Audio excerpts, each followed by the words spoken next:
Oke, Assalamualaikum warahmatullahi wabarakatuh. Selamat datang kembali teman-teman di ODS Talk, obrolin dengan santai, di mana yang pasti kita bakal mengupas tuntas mengetahui seluk-beluk mengenai program studi yang ada di Universitas Muhammadiyah Surakarta. Dan di kesempatan kali ini, Dazuf sudah kedatangan Bapak Yusuf Alam Ramadan sebagai perwakilan dari Fakultas Kedokteran Umum Universitas Muhammadiyah Surakarta. Selamat datang Bapak, apa kabar? Alhamdulillah, terima kasih. Baik. Mungkin bisa diperkenalkan lebih lanjut mengenai Bapak Yusuf sendiri ke teman-teman yang mungkin nonton. Assalamualaikum adik-adik calon mahasiswa UMS ya. Di kesempatan ini saya memperkenalkan nama lengkap saya Dr. Yusuf Alam Ramadan. Saya S2 di bidang kedokteran keluarga, kemudian S3-nya bidang ilmu psikoneuroimunologi. Ya. Di sini saya sebagai wakil dekan kemahasiswaan. Wakil dekan kemahasiswaan dari Fakultas Kedokteran Umum Universitas Muhammadiyah Surakarta ya Pak ya. Yang pasti udah khatam banget lah ya Pak ya mengenai Fakultas Kedokteran Umum Universitas Muhammadiyah Surakarta, yang pasti kita bakal kupas tuntas Pak mengenai seluk-beluknya seperti apa nanti. Karena kan ini yang nonton juga calon mahasiswa baru, teman-teman yang baru lulus SMA. Ini kan juga bisa dibilang minat untuk masuk kedokteran itu banyak ya Pak ya? Iya, banyak ya. Nah, ini mungkin bisa dijelasin nggak sih Pak, suasana belajar atau lingkungan dari Fakultas Kedokteran Umum Universitas Muhammadiyah Surakarta ini? Oh iya, terima kasih ya. Jadi di FK itu serius tapi santai gitu ya. Jadi walaupun ini ya katanya ilmu kedokteran itu ilmu serius, tapi di tempat kami mahasiswa masih bisa beraktivitas ya. Ada organisasi, ikut di BEM, Badan Eksekutif Mahasiswa, gitu. Kalau di SMA dulu ada semacam OSIS gitu ya. Nah kalau di FK itu ada BEM, terus kemudian ada UKM. UKM itu unit kegiatan mahasiswa. Ada maestro yang hobi jurnalistik nanti di situ. Terus kemudian ada Kusmu, gitu. Olahraga seni juga ada di situ. Terus kemudian ada Kurnia yang suka riset gitu, penelitian itu ada di sana. Terus kemudian ada TBM ya. Kita nanti istilahnya kayak latihan di lapangan, menolong bencana dan sebagainya. Terus kemudian juga ada namanya satu lagi FSIKI, Forum Studi Kedokteran Islam. Jadi itu ada banyak banget fasilitas yang mendukung mengeksplor buat teman-teman yang nanti masuk Fakultas Kedokteran dari Universitas Muhammadiyah Surakarta, nggak cuma belajar mengenai praktek-praktek aja atau teori-teori aja, tapi juga mengasah soft skill-nya juga ya Pak ya. Dengan ikut organisasi yang bergerak bukan cuma di bidang kesehatan juga, tadi ada olahraga dan sebagainya, ada jurnalistik juga. Jadi lebih bisa mengeksplor dirinya sendiri juga ya Pak ya. Wow, seru sih sepertinya ya Bapak ya. Jadi mungkin teman-teman yang masih bingung nih mau masuk fakultas kedokteran mana gitu. Kalau kan masuk fakultas kedokteran kan bisa dibilang persiapannya panjang ya Pak ya. Mulai dari belajar segala macam, atau mungkin teman-teman ada yang kemarin sempat gagal di SNM atau SBMPTN masuk perguruan tinggi negeri. UMS adalah jalan lah ya, salah satu jalan lah ya Pak ya. Tapi kalau di Fakultas Kedokteran Umum di Universitas Muhammadiyah Surakarta ini apa aja sih Pak yang dipelajari Pak? Ya, jadi kalau di FK UMS ya ini selain ilmu kedokteran pada umumnya ya. Jadi ilmu kedokteran itu sebenarnya seni sekaligus ilmu ya. Seni itu karena orang itu unik ya. Berbeda-beda, berarti walaupun ada pola yang sama, tetapi sesungguhnya variasinya sangat banyak antara orang satu dengan yang orang lain. Sehingga kan variasi tubuh juga macam ya, macam-macam. Berarti kalau misalnya mau nyuntik di daerah pantat itu variasi pantatnya. Nah, itu ada ilmu, ada seni menerapkan ya. Nanti ilmu banyak digali di sarjana. Terus nanti prakteknya nanti ada di pendidikan profesi, koas di rumah sakit. Jadi di sarjana itu kita 7 semester Mas. 7 semester insya Allah sudah bisa lulus sarjana kedokteran ya. Terus kemudian habis itu praktek di rumah sakit yang itu ya ketemu dengan koas namanya, yaitu selama 2 tahun. Oke. Jadi tapi tadi sempat disebutin kalau belajar di kedokteran tuh juga seni ya Pak ya? Iya, seni. Tapi gelarnya bukan sarjana seni ya Pak, tapi dokter ya. Seni menerapkan masalahnya. Seni menerapkan. Ada ilmu, terus kemudian kita terapkan pada orang yang variasinya sangat banyak. Wajahnya orang juga berbeda-beda ya dan sebagainya. Tapi walaupun berbeda-beda tetap ada pola yang sama. Oke, seperti itu. Jadi itu yang dipelajari teman-teman ya. Tapi kalau untuk masuk ke Fakultas Kedokteran UMS, apa yang harus dipersiapkan Pak sebagai calon mahasiswa baru yang mau mengikuti ujian mungkin atau nanti untuk biar siap untuk menghadapi perkuliahan yang ada di Fakultas Kedokteran Umum Universitas Muhammadiyah Surakarta? Prinsipnya kalau di FK UMS mungkin sama dengan di FK-FK yang lain ya, termasuk negeri. Ya seperti ilmu eksakta, ilmu biologi, matematika, fisika itu kan nanti ada seleksi masuknya ya, ada tes di sana dan sebenarnya sama sih, sama menyiapkan di UMPTN, SBMPTN, UMPTN itu sama ya. Jadi seperti itu ya, harus lolos dulu. Terus kemudian dipastikan juga ini kita ada tes namanya MMPI. Tes apa itu? Semacam melihat kecenderungannya seseorang ya. Karena belajar di kedokteran kan lama apalagi nanti di koas tekanannya tinggi, jangan sampai ini orang yang maksudnya yang nggak kuat nanti jadi tambah sakit ya. Makanya ini dites dulu namanya MMPI. Di tes MMPI itu dilakukan di FKUMS sendiri. Jadi memang ini ada variasi sehingga mungkin dalam pelaksananya nanti kalau di UMS kan ada one day service ya. Kalau di UMS mungkin di FK mungkin agak ada variasi. Yang paling lama itu di sini. Ya seringkali yang ini kok nggak bisa 1 hari gitu ya. Ternyata yang lama itu di MMPI itu sehingga mungkin jadi harapannya nggak sesuai kok. Katanya cuma sehari, ternyata ini kok lebih dari 1 hari. Itu yang seringkali beberapa dari calon mahasiswa baru yang apa istilahnya kok kaget gitu loh ya, katanya sehari sekali ini jadi lebih gitu. Karena kan juga nanti kalau masuk ke dunia kerja juga menyangkut ke nyawa orang lain, terus juga mengobati orang lain segala macam. Jadi nggak main-main dari mulai tesnya juga udah harus diperketat ya Pak ya. Diperketat ya, apalagi kan kalau pas praktek kan belajarnya 24 jam ya, pas nggak jam kerja. Nah, pasien itu kan gurunya mahasiswa. Pasien itu gurunya mahasiswa. Dan gurunya itu datanya sewaktu-waktu ya, namanya orang sakit kan kadang-kadang jam 12 malam, jam 1, makanya ini memang harus siap secara mental, fisiknya juga harus. Tapi dan ini jangan khawatir ya, sudah terlalu banyak orang bisa melalui proses ini. Sudah banyak ya Pak ya? Sudah terlalu banyak orang yang sudah lulus ya bisa sampai jadi dokter sampai bermacam-macam. Oke, jadi jangan khawatir teman-teman ya, masuk ke kedokteran nggak semenakutkan itu ya Pak ya. Pasti belajarannya juga bakal fun segala macam. Apalagi di tempat kita nanti ada kayak lebih banyak ada tutorial, ada diskusi dan kita saling mengajari satu sama yang lain. Jadi ya menyenangkan di sini. Jadi membuat pembelajaran juga nggak monoton, terus juga banyak diskusinya, banyak bertukar pikirannya segala macam. Kadang kalau nanya ke dosennya kok kesok takut. Nah, ini mungkin sama temennya saling mendiskusikan, terus nanti kalau ada yang menyimpang nanti baru dosennya begini loh maksudnya gitu. Jadi lebih bisa ekspresif gitu. Jadi lebih, tapi kan juga gedungnya beda sendiri kan ya Pak.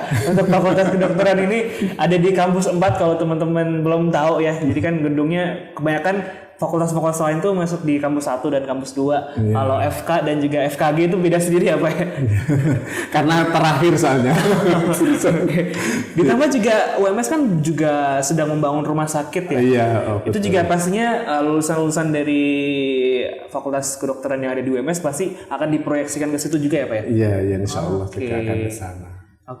Tapi untuk rumah sakitnya itu apakah udah ada perencanaannya untuk? Insya Allah sudah sekarang dalam proses pembangunan, sudah disiapkan, nanti juga sudah mulai mempersiapkan sumber dayanya, dokter-dokter yang sudah mulai istilahnya menyicil rekrutmen ya untuk menyiapkan nanti adik-adik ketika studi di situ. Dan juga ini ya, rumah sakitnya UMS itu kan ada 2 melayani sekaligus menyiapkan calon-calon dokter di masa depan ya. Tentunya juga tidak hanya dokter ya, profesi-profesi kesehatan yang lain, perawat, fisioterapi, nanti bahkan yang lain juga bisa ya kayak juga di sana gitu. untuk akuntansi terus juga informatika Oh iya, kan bisa masuk juga ya Pak ya. Iya, Oke, jadi pas banget nih teman-teman yang masih bingung karena kalau masuk fakultas kedokteran di UMS itu nextnya juga bakal udah difasilitasi rumah sakitnya untuk mungkin nanti teman-teman untuk prospek kerja ke depannya gitu ya. Insya Allah kita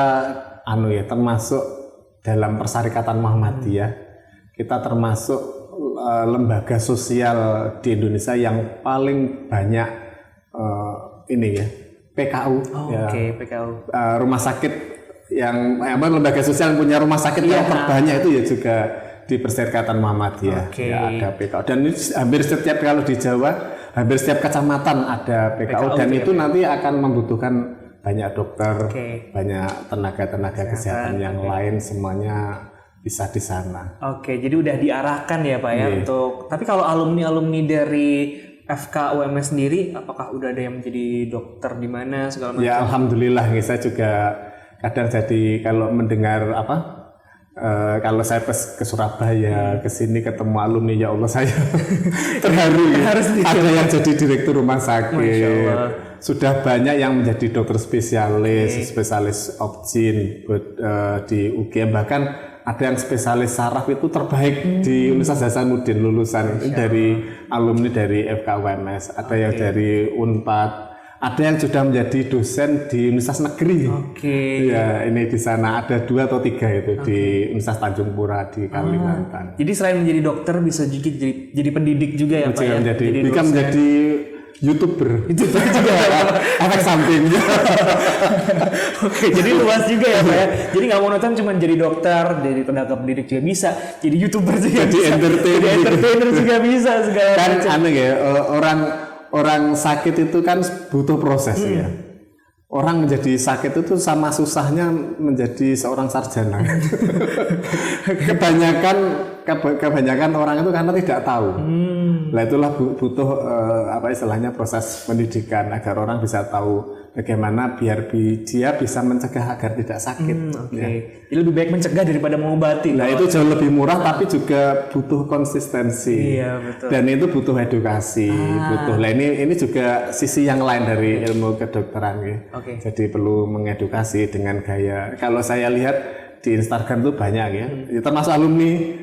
Ada dari alumni yang sekarang ngambil spesialis penyakit dalam tuh dia di Instagram membuat edukasi dengan cara yang menarik gitu ya, ada musik, ada begitu ya.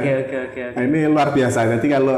Jadi jadi dokter itu enggak istilahnya jangan dibayangkan kutu buku, tapi juga memang harus baca. Tapi juga bisa menyalurkan ini ya hobi audiovisualnya dan sebagainya, bisa menyalurkan hal-hal seperti itu. Karena kan kembali lagi itu juga berguna juga buat masyarakat sekitar biar meningkatkan awareness, pengetahuannya, edukasinya mengenai kesehatan terutama ya Pak ya. Yang bisa dibilang kalau udah sakit mahal gitu. Iya betul. Tapi kan kalau ngomongin soal fakultas kedokteran ini Pak ya, ada banyak banget di perguruan tinggi negeri maupun swasta yang ada fakultas kedokterannya Pak. Apa sih Pak yang menjadi pembeda dari Universitas Muhammadiyah Surakarta fakultas kedokterannya dengan kampus-kampus lain? Ya ini ada kekhususan ya di Fakultas Kedokteran UMS itu kita memiliki namanya keunggulannya adalah kedokteran keluarga. Kedokteran keluarga. Ya, jadi yang seringkali dilupakan para dokter itu adalah menyentuh manusia, dan keluarganya. Ya, sama-sama sakit radang tenggorokan. Ya. Mungkin kalau bagi Mas Dazuf memang rada susah Pak.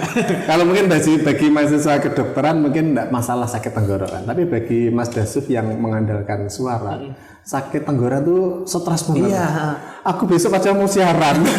Betul itu Pak. Itu kan makanya itu lebih stres. Ini contohnya sama-sama sakit radang tenggorokan, tapi bagaimana ini tadi ya, bagi mahasiswa kedokteran yang nggak terlalu banyak ngomong itu mungkin nggak masalah, tapi bagi orang ya makanya kita menginginkan dokter dari FK UMS itu menjadi dokter yang hebat. Dokter yang hebat itu dokter yang menyentuh manusia sakit dan menyembuhkan sakitnya, menyentuh manusianya itu ya. Nah itu yang seringkali kita lupa ya. Banyak orang yang sakit kanker itu nggak segera diobati itu gara-gara dia butuh menenangkan diri dulu. Kadang-kadang lari ke obat alternatif dan sebagainya, kemudian datang kembali sudah keadaan yang sangat parah gitu. Nah ini perlu menyentuh ini. Ya ini apa istilahnya salah satu cita-cita kita bagaimana menghasilkan lulusan dokter yang bisa menyentuh unsur manusia, dan tentunya kita ini bahwa ujian sakit itu merupakan dari Allah gitu. Jadi kalau menyentuh pasien akhirnya bisa ridho dengan ketidaknyamanannya, itu malah itu justru jadi faktor penyembuhnya. Karena dia ridho bahwa ketika sakitnya itu nanti akan diganti dengan pahala yang lebih besar. Dia puas puas dengan apa yang Allah anugerahkan walaupun dalam bentuk sakit, itu justru jadi menjadi faktor penyembuhnya. Dan juga ini yang perlu diperhatikan juga keluarga. Ya. Berapa banyak sebenarnya faktor penyembuh itu justru dari keluarga. Makanya kita diajarkan di tempat kita itu bahwa mahasiswa kedokteran FKUMS itu harus tahu siapa yang jadi caregiver utama di keluarga tersebut. Justru dialah yang paling tahu ya. Makanya ini paling harus disentuh edukasinya. Caregiver itu kan yang bisa menyentuh orang yang sakitnya itu. Ya. Sehingga kalau diberikan pengetahuan yang baik, maka ini akan mempercepat proses penyembuhannya dari pasien yang bersangkutan. Jadi pendekatannya ke pasien untuk istilahnya semangat sembuhnya itu ada. Gitu. Jadi kayak seperti yang Bapak bilang tadi, nggak semakin parah, karena kan juga dari mental, dari pikiran semuanya pasti ikut campur ya Pak ya, campur aduk segala macam kalau udah sakit itu. Jadi kalau pikirannya udah nggak pengen sembuh, jadi susah juga sembuhnya. Makanya pendekatannya lewat caregiver tadi lebih di dekat. Caregiver biasanya contohnya ibunya pasien, kadang anak yang sulung dan sebagainya. Nah itu yang perlu juga harus didatangi, diedukasi juga.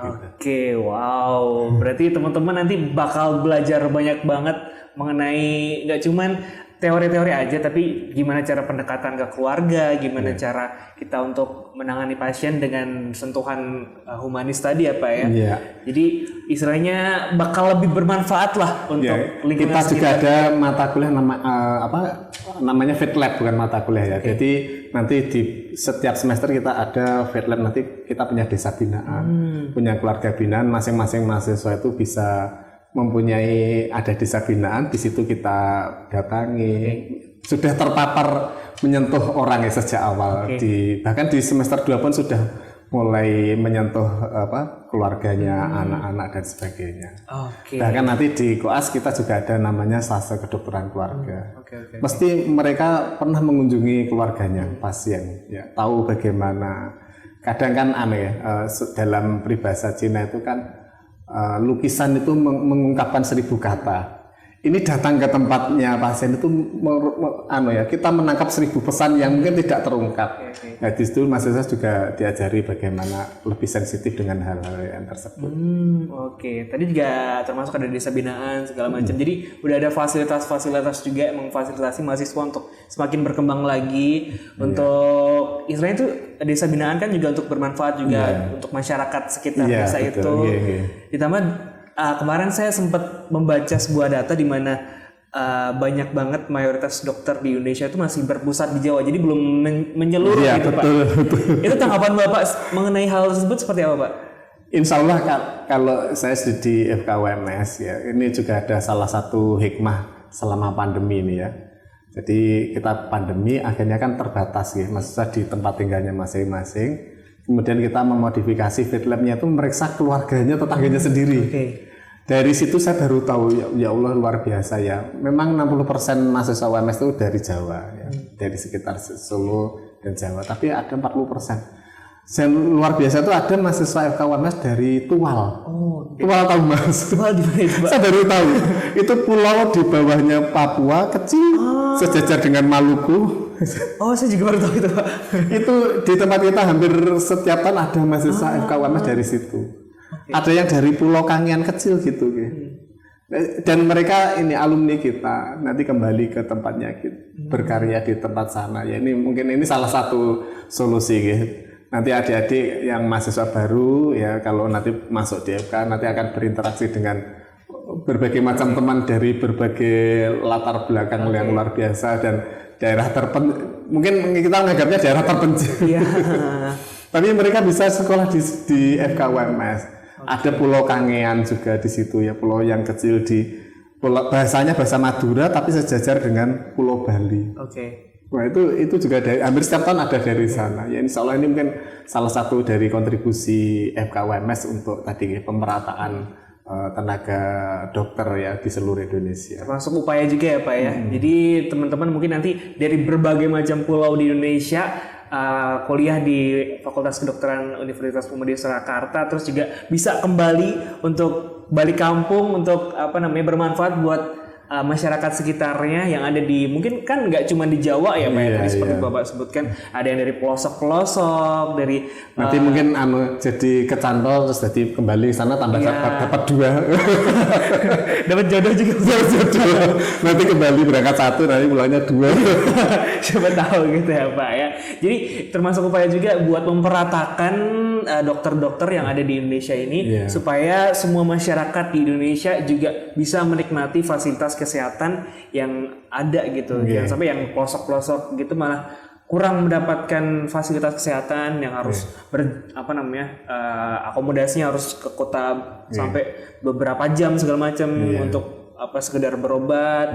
Jadi termasuk hal yang mulia juga, upaya yang mulia juga dari Universitas Muhammadiyah Surakarta untuk istilahnya dari kampung balik ke kampung lagi gitu ya Pak ya.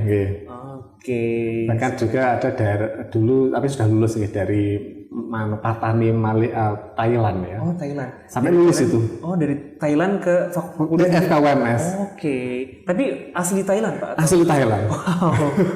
Jadi beraneka ragam. Luar biasa itu saya salut sama mahasiswanya tuh. Dia bisa penyelesaian dalam bahasa bahasa Indonesia dan lulus termasuk jajaran atas ya. Prestasinya itu. Wow. Jadi beraneka ragam juga nggak cuma dari Indonesia, bahkan dari luar juga dari Thailand tadi ya Pak ya? Dari Thailand. Wow. Jadi semakin seru tadi ya.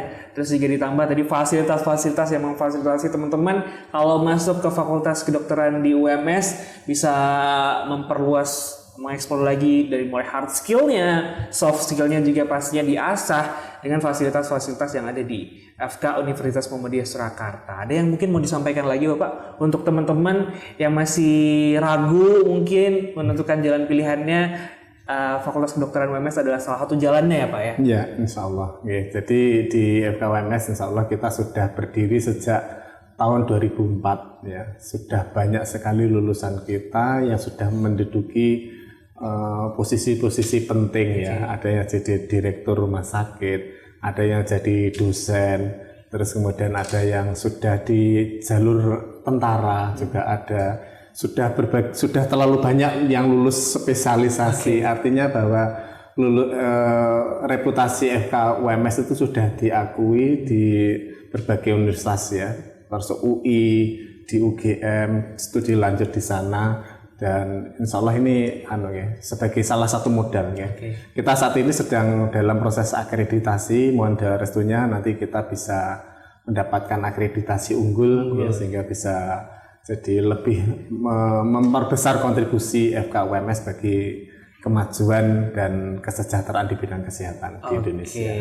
Dan juga buat teman-teman yang pengen tahu lebih lanjut mengenai program studi dan juga fakultas-fakultas yang ada di Universitas Muhammadiyah Surakarta, bisa langsung saja kunjungin website kita di pmb.ums.ac.id atau juga bisa follow untuk update mengenai penerimaan mahasiswa baru dari Universitas Muhammadiyah Surakarta di @ODS UMS Surakarta, karena penerimaan mahasiswa baru Universitas Muhammadiyah Surakarta akan dibuka sampai tanggal 27 Agustus 2022.